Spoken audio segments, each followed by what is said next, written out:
sungguh indah untuk kami jalani, kami boleh berkumpul bersama di tempat ini ya Tuhan. Kembali kami menghadap hadirat-Mu, kami telah menaikkan puji-pujian kami Tuhan, dan kami percaya bahwa Engkau bertahta atas pujian kami. Engkau hadir di antara kami Tuhan. Engkau boleh pakai hamba-Mu Tuhan, dan juga Engkau tetap berbicara dalam setiap hati kami masing-masing untuk menyampaikan firman, sehingga hari ini kami semua boleh mendapatkan berkat yang luar biasa daripada kami. Terima kasih Tuhan Yesus, kiranya Kau menyanggupan setiap kami untuk menerima firman-Mu dan menjalani. Di dalam nama Tuhan Yesus Kristus, haleluya. Amin. Shalom. Shalom. Shalom. Haleluya, Kristus baik. Apa kabar? Luar biasa. Luar biasa. Haleluya. Ngantuk Bapak Ibu? Nanti saya sendiri yang ngantuk. Ada yang ngantuk, saya sendiri. Nah, sudah berapa lama tidak bertemu, misalnya lama sekali. Saya senang bisa kembali melayani Bapak Saudara di tempat ini. Kita bersama-sama. Hari ini saya ingin membahas sesuatu mujizat yang sangat luar biasa, tapi seringkali kita anggap itu biasa. Jadi ada satu mujizat yang sebenarnya mujizat ini terjadi di kehidupan kita sehari-hari misalnya. Tapi mungkin kita menganggap karena mujizat ini apa ya? Mungkin beberapa kita menganggap itu bukan mujizat, ada yang memandang atau mungkin bisa dikatakan tidak percaya bahwa itu sebuah mujizat, sehingga mujizat yang sangat luar biasa ini seringkali bagi orang Kristen itu hal yang biasa, standar, ya segitu tak. Nah, sebelum saya membahas itu, kita buka dulu Alkitab kita di Injil Yohanes. Injil Yohanes pasal yang ke-15 ayat yang ke-4. Di mana di ayat yang ke-4 Tuhan Yesus mengatakan, "Tinggallah di dalam Aku dan Aku di dalam kamu. Sama seperti ranting tidak dapat berbuah dari dirinya sendiri kalau ia tidak tinggal pada pokok Aku. Demikian juga kamu tidak berbuah jikalau kamu tidak tinggal di dalam Aku." Nah, ini bisa dikatakan suatu perintah dan suatu keharusan bagi kita pengikut Tuhan, orang Kristen, orang percaya. Kalau kita mengikut Tuhan, kita harus tinggal di dalam Yesus, dan Yesus di dalam kita. Nah, mungkin ini sudah sering kali dibahas tentang ayat ini, bagaimana kita tinggal dalam Yesus, Yesus tinggal dalam kita. Atau mungkin Bapak Ibu yang lupa, boleh saya sedikit jelaskan tentang apa maksudnya tinggal dalam Yesus dan Yesus tinggal di dalam kita. Kalau sederhananya yang bisa saya jelaskan itu, ketika kita tinggal di dalam Yesus, itu kita melakukan suatu kegiatan yang seperti Yesus lakukan.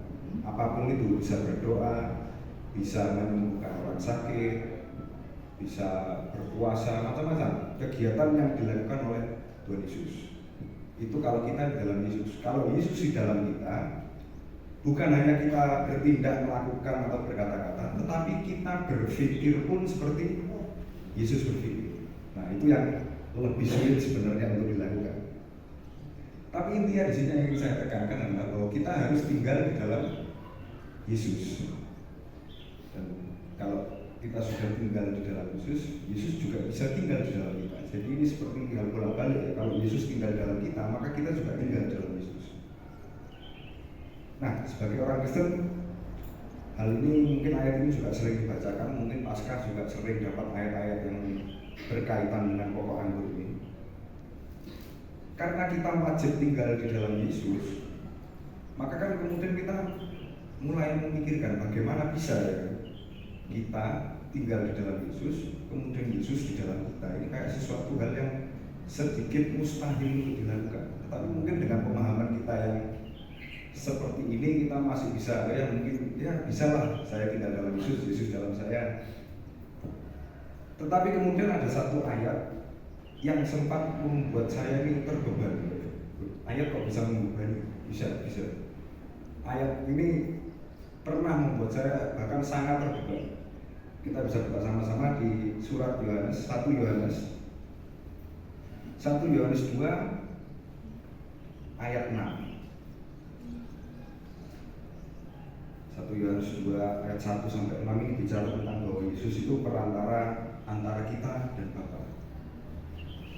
Nah, di surat 1 Yohanes 2 ayat yang ke-6 ini, Rasul Yohanes menjelaskan sesuatu kepada kita seperti ini. Barang siapa mengatakan bahwa ia ada di dalam Dia, di dalam Yesus, ia wajib hidup sama seperti Kristus telah hidup. Kenapa Kak saya bilang ayat ini sempat membebani saya? Karena bagi saya, ini sesuatu yang terlalu berat untuk dijalani. Ada yang pernah dengar cerita Tuhan Yesus? Angkat tangan. Pernah dengar ya cerita Tuhan Yesus? Pernah baca ceritanya Tuhan Yesus? Pernah. Pernah lihat cara kerja yang Tuhan Yesus dalam hidup Anda? Pernah. Ada yang cacat enggak dari Tuhan Yesus ini? Tidak ada. Semua sempurna. Bahkan ucapannya pun tidak pernah ada ucapan sepele atau sia-sia. Semua tingkah lakunya apapun yang dilakukan Tuhan Yesus seolah punya arti, punya makna, merubah seluruh bumi, ya kan? Nah, semua tindakan Tuhan Yesus yang sungguh luar biasa itu, ternyata Bapak Ibu, kita ini wajib hidup sama seperti Kristus telah hidup. Kayak terus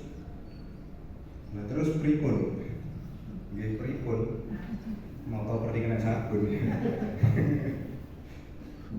Kalau kita pikirkan ini mustahil, ini terlalu berat, ini terlalu luar biasa. Nggak mungkin kita hidup seperti Kristus. Kita ini berdosa, kita masih punya banyak ketergantungan, kita punya banyak beban hidup, kita punya banyak kesibukan yang harus dilakukan. Bagaimana bisa kita hidup sama seperti Kristus telah hidup? Tetapi ini suatu syarat yang harus dipenuhi kalau kita mau tinggal dalam Yesus. Sementara tinggal dalam Yesus itu juga hal yang wajib. Malah Tuhan sendiri yang suruh kita tinggal di dalam Yesus. Karena Dia pokok anggur dan kita rantingnya. Nah, kalau kita tinggal dalam Yesus, ya ini syaratnya cuma ini satu syaratnya. Tidak banyak-banyak kok. Biasanya kan syarat kalau apakah lowongan kerja mungkin minimal usia laki-laki atau perempuan gitu ya. Punya pendidikan, syaratnya banyak. Kalau ini syaratnya cuma satu, wajib hidup seperti Yesus. Ya. Betul ya. Bagaimana caranya? Ini kayak sesuatu hal yang mustahil ya. Karena itu ayat ini pernah membebani saya. Karena saya berpikir terus gimana tuh? Maksudnya Tuhan ini apa ya bisa saya ini membangkitkan orang mati, jalan di atas air, hidup seperti tidak berbuat dosa, tidak mungkin. Saya masih suka meramal. Kalau santet itu kadang masih senang. Lihat keris-keris gaman itu kadang masih happy ya. Apa ya bisa saya yang seperti itu hidup seperti Kristus? Ini kayak nggak masuk akal. Tapi firman Tuhan itu memang bersifat seperti itu. Ada firman Tuhan yang mungkin bisa membuat kita merasa berat. Ada juga yang membuat kita terhibur. Itu bukan salah firmannya, tapi salah manusia yang dengar firman itu. Saudara tahu ada berapa banyak orang Kristen yang meninggalkan Tuhan karena firman Tuhan itu sendiri? Ada ratusan. Mungkin kalau bapak-bapak biasanya kan sukanya YouTube. Biasanya kalau sudah YouTube itu, ini hampir 90% bapak Kristen yang saya temui. Kalau buka YouTube mesti buka apa? Debat Kristen. Wah itu mesti ramai debat Kristen. Seorang mualaf, mantan pendeta, mesti ramai ditonton. Dan rata-rata kesaksian orang-orang yang meninggalkan Tuhan ini, kenapa dia meninggalkan Tuhan? Karena saya membaca Alkitab, saya temui tidak ada Tuhan mengatakan sembahlah aku. Yesus tidak pernah mengatakan seperti itu. Macam-macam alasan. Jadi banyak orang meninggalkan Tuhan bukan karena godaan kekayaan seperti yang biasa orang bilang ya. Orang karena godaan kenikmatan atau karena menikah atau karena alasan banyak orang meninggalkan Tuhan justru karena firman Tuhan itu sendiri. Banyak, boleh cari sendiri kesaksian orang-orang yang meninggalkan Tuhan karena baca Alkitab. Dan itu memang firman Tuhan seperti itu. Kalau Bapak Ibu bisa bayangkan, dulu Bapak Abraham, Bapak orang beriman itu, dengar firman Tuhan seperti ini. Abraham, anakmu Ishak itu sembelihin. Kalau saya dengar firman seperti itu, dipanggil Tuhan, Abraham, salah rasanya beleng. Saya ya mesti gak Tuhan-Tuhanan. Gak mungkin suara Tuhan. Mesti saya seperti itu. Suara yang saya dengar itu pasti saya anggap ini hanya halusinasi. Ini tidak mungkin sungguh. Tidak mungkin ini firman Tuhan. Masa firman Tuhan urusannya nyembelih anak? Kalau saya mungkin dengan firman seperti itu, saya mungkin akan meninggalkan Tuhan. Bukan mungkin, bisa dibilang pasti. Tidak mungkin saya menyembelih salah anak saya yang pertama. Lucu-lucu untuk disembelih. Lah Bapak Abraham ini dapat anak itu nunggu sampai usia 99 tahun, hampir 100 tahun baru dapat anak. Anaknya dapat suruh nyembelih. Tapi karena Bapak Abraham orang beriman, dia percaya pada Tuhan, dia nggak digoyahkan oleh firman, malah dilakukan, malah seolah-olah semakin diteguhkan. Ya firman Tuhan bersifat seperti itu. Yang salah bukan firman, tapi manusia yang menerima firman itu. Ada orang yang menerima firman, dia semakin dikuatkan, semakin diteguhkan. Tapi ada juga yang menerima firman yang sama, dia merasa tersinggung, dia merasa terbebani, dia merasa ini terlalu mustahil untuk dilakukan. Ya memang seperti itulah sifatnya. Saudara tahu kenapa murid-murid Tuhan Yesus banyak yang meninggalkan Tuhan Yesus? Apakah karena Tuhan Yesus ditangkap? Apakah karena Tuhan Yesus tidak punya tempat tinggal untuk menaruh kepalanya? Apakah karena Tuhan Yesus disalib? Ya, murid-muridnya Tuhan Yesus seperti Petrus, waktu Tuhan ditangkap, dia menyangkal Tuhan, tapi dia tidak meninggalkan Tuhan. Setelah kebangkitan Tuhan, dia kembali kepada Tuhan. Yohanes yang melihat Yesus disalib, apakah dia meninggalkan Tuhan? Tidak, dia duduk di depan salib itu sampai penyaliban selesai. Apakah setelah kenaikan Tuhan Yesus, murid-murid Tuhan ini meninggalkan Tuhan karena aniaya dari orang-orang Yahudi dan orang-orang Romawi? Tidak, malah pertumbuhan Kristen pada zaman itu luar biasa. Murid-murid Tuhan banyak meninggalkan Tuhan karena perkataan Tuhan Yesus. Nah, ayo coba kita buka ya. Di Yohanes, kembali ke Yohanes 6 ayat yang ke-60.